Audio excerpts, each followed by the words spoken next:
Ishoninglar, bu dunyoda Allohga yaqin bo'lishchalik baxt topmadik. Alloh bilan so'zlashishchalik eng zo'r suhbatdoshni topmadik. Munojat deydi bu dars xotin. Chiqing, chiqing, o'tiring. Yo Rabbiy deng. O'zing bilasan, meni falon gunohlarim bor. Yoshim falon narsaga yetib kelib qopti. Endi men nafsimni meni shaytonga berib yuborasanmi? Meni yaxshi ko'rmaysanmi sen deng.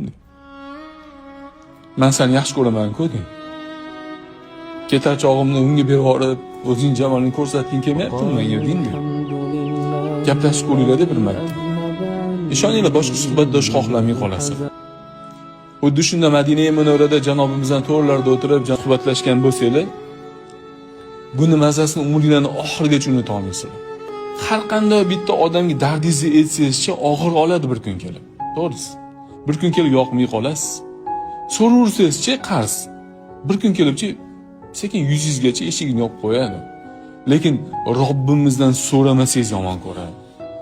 Nimaga biz Robbimizdan so'rashimiz kerak? Mana temir kosamizdan ko'tarib, yo Rabbiy deb urishimiz kerak.